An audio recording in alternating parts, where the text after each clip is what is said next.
Hi, and welcome to CityWorks, a co-production of the City University New York School of Labor and Urban Studies and Cuny TV. I'm Laura Flanders. COVID-19, Delta, and a slew of other possible variants are delaying office openings and spiking hospitalization rates across the country, just when we thought normal was in sight. While essential workers keep up their courageous efforts here and everywhere, job losses from the lockdown are stressing households from coast to coast, and lack of childcare coupled with remote schooling continues to cause hundreds of thousands, especially of women workers, to drop out of the paid workforce. What difference has being part of a union made to all this? And what impact has the tumult of the last year had on the labor movement?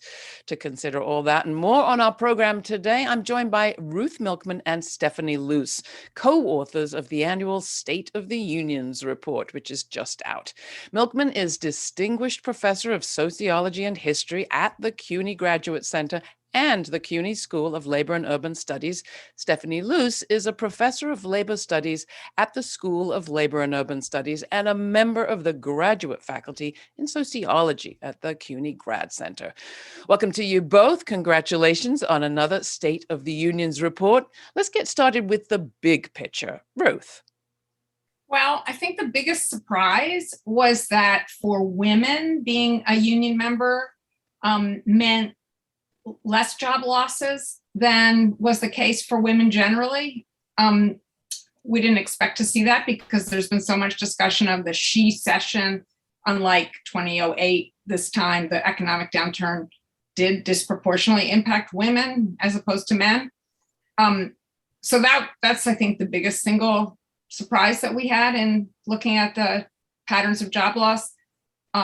To some extent, it was true for men too, but more so for women. So being a union member definitely mattered. Do you have any sense, Stephanie, of why that might have been? I mean, a pandemic is a pandemic. What difference did being part of a union make? Sure. Well, those who are in a union, first of all, they do have some protections. There's often language or at least a mechanism to negotiate the terms of a layoff or job loss. But we also see that unionization is higher in some of the segments that were still on the front lines, and those jobs were still going throughout the pandemic, such as healthcare, such as transit, such as education. Nationally, there was some job loss in those industries, but particularly in the New York area, those workers were still very much in demand and needed to continuing working throughout the pandemic, and that's where we see unionization very high. Well, we're going to talk more about the difference between New York and the nation, because I thought that was also interesting, as always, when we look at this report. But just going back to the distinction in the different sorts of jobs, is it as easy as distinguishing between public and private sector? Because a lot of the workforce that you're talking about there are public sector workers. Stephanie. Right. There is a difference between the public and private sector. We certainly see that again. Public sector, like being unionized, has some protections, and there's generally not the ability just to lay off workers, at will in the same degree that you can do in the private sector. And then having a union on top of that is another layer of protection in the public sector. So job losses were greater in the private sector, certainly, and that is also, but it does correlate with some of the certain services, such as, restaurants and hotels and tourism that were hit particularly hard. So it's hard to separate out which is just a public-private distinction. What is the unionization distinction and what is the sector distinction? But they all seem to play a role in different job impacts. I guess I've been obsessed with the debates that I've seen about how much has or hasn't changed during the pandemic time. On the one hand, you have people that say, oh, this has accelerated a massive transformation of our workforce. We need to change a lot about how we organize, how we unionize, how we work. And then there are others that say, not so much. It's more like a trampoline. We jumped up, we'll eventually jump down. We're not sure the pieces have really rearranged themselves. Which side of that do you come down on, Stephanie? Or maybe I'm missing third, fourth, and fifth sorts of analyses. Yeah, I'm with Ruth that I'm bad at predictions. I'm often wrong, but I think we are seeing tremendous restructuring in the labor force. I do think that's true. It doesn't mean that there are certain jobs that remain bad jobs and they're still low-wage jobs, and there's workers who are struggling to find work because they won't be hired, whether it's due to issues around age discrimination, racial discrimination, geographic mismatch. But we're seeing high quit rates, high retirement rates, high movement into self-employment. At the same time, we saw a big bump in government investment and monies to public institutions. And there's more of that proposed. We don't know if it'll pass, but so there's factors that are suggesting we will see some bump in public sector employment, but there's tremendous restructuring and relocation, and people are we're trying to get a handle on what's going on in terms of a mismatch between people looking for work and people looking to hire people. Yeah, I mean, Ruth, I'm sure you, like I, have been stunned by the difference between the discourse happening in labor circles and what you hear every place else. I'm living upstate New York, and every newspaper has some version of, we're hiring. No, people aren't going back to work. You would think there was some kind of silent general strike going on with people refusing to work, and employers putting up help wanted signs and blaming increased and extended unemployment benefits on the troubles they're facing filling those jobs. On the other hand, in labor circles, we're still hearing about underpaid work, about layoffs, about struggles to find employment, health insurance, wages, and of course, childcare. How are you making sense of this moment? And we're recording this before the statistics are really in about what impact will be seen from the end of those increased unemployment benefits. Well, we do know a little bit already because some states discontinued those extra benefits early, and there doesn't seem to be any difference between the labor market in those states than in the states that are still doing it, or as we're speaking now in September. So I think to be short, it's still slightly mysterious what exactly is behind all this, but I think it's pretty much established now that it is not the extra unemployment benefits that are driving the spot labor shortages that we're seeing. And so there are a lot of possibilities. I mean, one thing is, as Stephanie already mentioned, some people have just withdrawn completely from the labor force permanently. They've retired earlier than they might have otherwise, or they've decided that they really don't want to spend their lives washing dishes for some restaurant for the minimum wage. And they're either looking for something else or deciding not to work for money at all and to, make do with whatever other income they have. So, how that's all going to shake out, we don't know. But I think the one thing we do know is that these jobs where the shortages are occurring is mostly in very low wage jobs. And there is an obvious solution, which is to raise the pay. And I think the employers that are doing that are getting results to some extent. So we'll see. It is early in this whole process. And I think the recovery is going to be bumpy and long. So, it all remains to be seen, but that much we can say. Yeah, I mean, there was an interesting piece in the Wall Street Journal, I think it was, with an employer in Tennessee, I think it was, who said he felt like he and other employers had milked for too long the recession of 2008 through 11 to suppress wages and reduce improvements in the work experience. He was changing his practices now and raising wages and seeing that he actually had an easier time both attracting employees and retaining them. Surprise, surprise. Right. It's not rocket science. Yeah, I mean, it does you do wonder how long it's taken for that penny to drop. What difference is politics making? Stephanie, I think since the last time we released one of these reports, there's a new president. He seems to be framing himself as a union man. He had a press conference recently surrounded only by the auto workers that employed unionized auto workers, announcing his commitment to electric cars. Is there change afoot in Washington that will be felt by the people like those that you studied for your report? Well, certainly Biden has come out in many ways, like in his proposals and some of his rhetoric, certainly as one of the strongest union presidents that we've seen, at least in many decades. Some of these proposals, such as around labor law reform, seem very unlikely to pass, or it's going to be a real uphill battle. However, there are changes actually happening within the National Labor Relations Board, and areas where they can pass, through executive order, or just create a general atmosphere in which there's more political will and support in different cities and states for workers' rights. Thank you. All right. Well, we're going to take a quick break. When we come back, the 10-year anniversary of Occupy Wall Street. You're watching CityWorks. Stay tuned. The Cuny School of Labor and Urban Studies is the 25th and newest school under the Cuny umbrella. Dedicated to public service and social justice, the Cuny School of Labor and Urban Studies offers undergraduate and graduate degrees in the areas of labor studies and urban studies, and certificate programs in labor relations, public administration and public policy, healthcare policy and administration, and community leadership. We pride ourselves on being an institution that brings together activists and academics. Find out more at slu.cuny.edu. September 17th, 2011. That marked the day when activists, advocates, and other concerned citizens gathered in the heart of New York's financial district in what came to be known as Occupy Wall Street. Remember that? The financialization of the U.S. economy from 4% of that economy under President Kennedy to 40% nowadays has led to enormous disparities in wealth, and Occupy Wall Street brought attention to just that. But all these years on, what stuck from that moment and what didn't? Ruth Milkman and Stephanie Luce, my guests today on CityWorks, co-authored the policy report Changing the Subject, a bottom-up account of Occupy Wall Street in New York City, along with their colleague, Penny Lewis. To understand Occupy Wall Street on its 10th anniversary, we're going to pivot now to that report and its findings.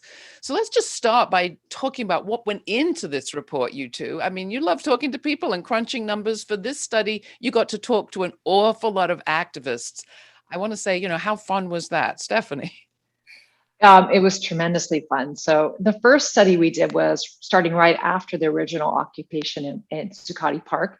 We spoke to 25 key activists, people involved in different working groups and issues within Occupy Wall Street in New York. And then this past summer, we've gone back to re-interview most of those 25 people. We've talked to about 22 of them. And we've just been interviewing them about what they've been doing since Occupy Wall Street, what they see as the major lessons that they learned, and what are their assessments of the strengths and failures of Occupy Wall Street. Oh, I'm dying to hear more. Ruth, is there one person, one interview that you did or Stephanie did that really stands out? And I don't know. What was striking was that all of them have remained unchanged in their worldview. They continue to have the same critique of capitalism and inequality that led them to participate in Occupy in the first place.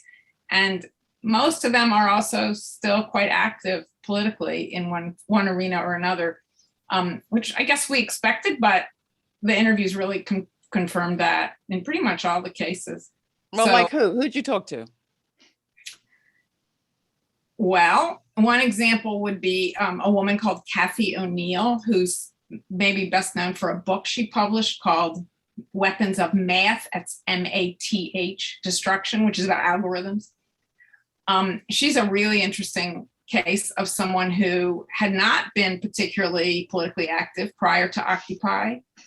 She's a mathematician. She had worked in the financial industry on Wall Street for a while before Occupy emerged. And she had a kind of bird's eye view of the 2008 crash. And then she decided it was unethical to work there and she quit, and she was unemployed at the time that Occupy emerged. And she was watching it on TV like so many other people. And she heard these journalists interviewing some of the activists, and one of them said, "What's wrong? What do you want to see on Wall Street anyway?" And the answer was, "Oh, they should ban short selling." So Kathy thought, that's silly. I'm going to go down there and tell those kids what it's really all about. She was not as young as most of the participants.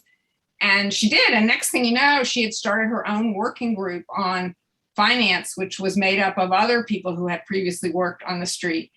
And that group actually still meets today, 10 years later, at Columbia University. It's extraordinary. So, and she was completely transformed by it.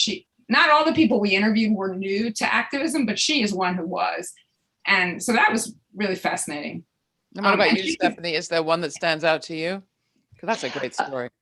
Yeah, it's really hard to say one person stood out, but another person that we spoke to was Sandy Nurse. Sandy was also relatively new to politics because she was young during Occupy Wall Street, but she got involved and was heavily involved in a number of dimensions, street protest and just fighting inequality. And she today is a candidate for city council. She won her primary in June, and so she's in the general election this fall, and she has continued her activism since she got involved in Occupy Wall Street. She still sees the same fights are necessary. She just sees that there's a role to make political change also within the electoral arena, which I think she was less sure about in 2011, in part because what we heard from a lot of people is that it wasn't that they were against trying to engage in electoral work altogether, but there were just so few choices. They just saw a very dismal selection, between the candidates offered to them. A lot of them began to change their views with the Bernie Sanders campaign and seeing that, we can in fact run for and vote for more radical options or more politically left options. And so a number of our interviewees have, in fact, moved from an orientation around mostly street politics into electoral engagement and trying to win state power. What made Occupy Wall Street different in your views? In the sense that it wasn't just a demonstration, it wasn't just a petition campaign, it wasn't just a campaign for office. It wasn't unique, but it was one of a fairly small number of lived protests with real duration. That stands out to me. What else made the difference, gave it its sticking power insofar as you've tracked it, Stephanie?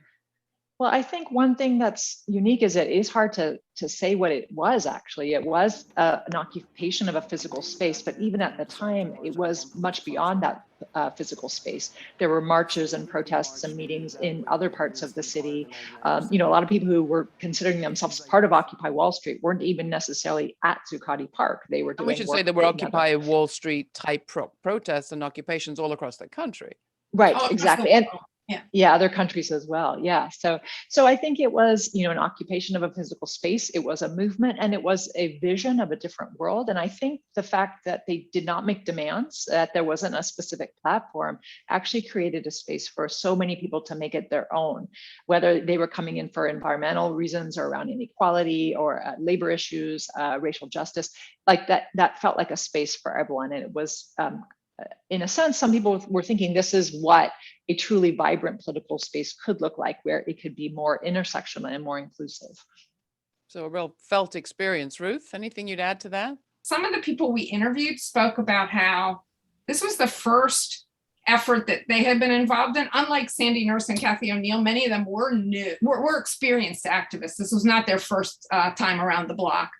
But many said, this was the first thing I did that really got traction with the wider public and got all this media attention. Literally the whole world was watching. And then it reproduced itself, as we've already discussed, in other cities around the United States and all over the world. And that was a very empowering experience for people to see that what they had to say was really being listened to. And it permanently changed the national political conversation, bringing inequality to the center for the first time. Well, I thank you for your report. And we're going to conclude today's program with selected segments from a recent public program at Cuny, the School of Labor and Urban Studies, Occupy Wall Street's Legacy 10 Years Later, at which leaders from the months-long demonstrations reunited to discuss the movement's continuing impact on their lives. You were part of pulling this together. Ruth, Stephanie, thanks for your work. Let's check it out. I think about the time period. So we're talking about September, October, November, 2 months. When it really gained some traction wasn't until like 700 people got arrested and some women got pepper sprayed in Union Square. And so we're talking about actually like maybe less than a month and a half of trying to do something. And for those of us who were there every day was like a week, like time, like the vortex of space. It was like going into a black hole. So like just everything slowed down and so many things happened in the landscape of a day in a horizontal, quote unquote, leaderless space. I think one of the things about Occupy, and I may talk a little bit more about that, was the scope and the scale and the speed at which it happened. Because what Occupy did is it woke up a generation, a 99%, where we've had movements for decades that have done a lot of the same things: the horizontal organizing, the mic checks, the convergence spaces, holding ground, People's Park in Berkeley, Minnehaha in Minnesota. I think, Jonathan, you were like, these have all happened before. But Occupy happened very clearly on the economic crisis of 2008. That the wealth inequality was something that community groups have been organizing on. So there was the political moment was right. We had the history, the political moment was right. And then we had a generation that had aspirations and dreams, right, of another world. And all of that kind of came together and made, and I think just Occupy off the charts, really. It was like there was a fog in this country for 30 years where you couldn't say the word class unless it had the word middle in front of it. And suddenly it was framed popularly. And there were a lot of critiques of the 99% from academics of like, oh, the 99%, it glosses over all this heterogeneity within the 99%. That's true analytically, but it was a power move. And it redefined how people thought of the world and how people imagine themselves in solidarity with other people. So it put class back on the agenda and in a really popular way. The way that people talk about inequality, the way that people talk about consolidation of like corporate power, I feel like it was different. I feel like there is a shift coming out of Occupy. Whether we think about how people looked at corporations, then you have Occupy, then we're looking at Fight for 15. I mean, yes, unions and worker organizations have been organizing low-wage workers for a long time, but I think having that large sort of public support of, people should be making a living wage. Like, we can't have these mega corporations at the top that are just siphoning wealth out of entire communities. For people to really see that as a popular idea and be able to talk about that publicly, I do think Occupy made an impact on that. And it's a lasting impact. It's still happening, right? That's still in sort of the main discourse if we're looking at elections in various places. Like, do we win all the time? No, but like, it's still a mainstream argument that I think a lot of people have to answer to. I always say, I mean, yeah, there's 1,000 critiques, but I really just gotta say, like, we did the best we can, not knowing anybody, some of us just not knowing any of each other. People meeting each other for the first time in a very tiny square with one of the largest paramilitary forces in the world, most resourced more than other militaries in other countries. So it was real. We were also a place where many people who were homeless in the city, struggling with all sorts of needs that weren't being met by the city, came because there was food, there were blankets, there was tents, there was places to be safe, there were people around, and so the grace period that I just give us for trying to like do the best we could with all that, and still doing such by being together in space and having the ability to even generate a list of the declaration, just even the ability to generate that declaration, I think was such an amazing thing, amazing accomplishment of people in space trying the best they could, because they were really activated and excited and deeply outraged and looking for something. And so I think that's really important.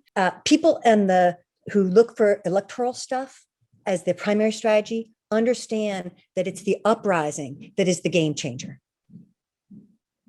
And when we understand uprising as the game changer, we need to honor that and support that and be in the streets. Check.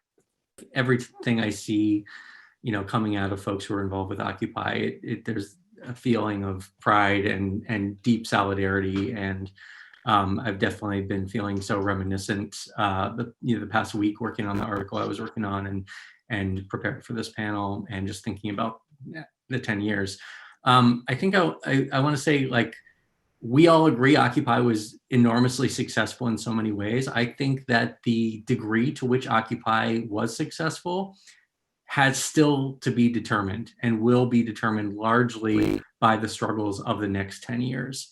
And there's a lot at stake right now to determine, when historians look back, about whether Occupy was successful and the degree to which it was.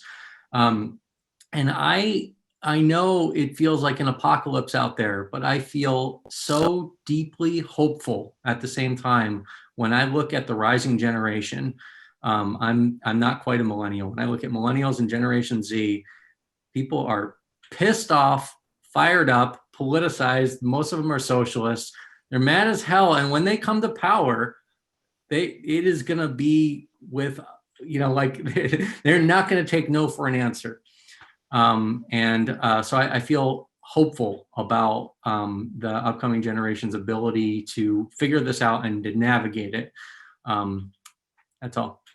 That's it for this episode of CityWorks. I'm Laura Flanders. Many thanks to Ruth Milkman and Stephanie Luce for their work. There's more information at our website. You can check it out. And if you have questions or comments about CityWorks, this co-production of the Cuny School of Labor and Urban Studies and Cuny TV, you can write to us. That's cityworks@slu.cuny.edu. For CityWorks, I'm Laura Flanders. Thanks.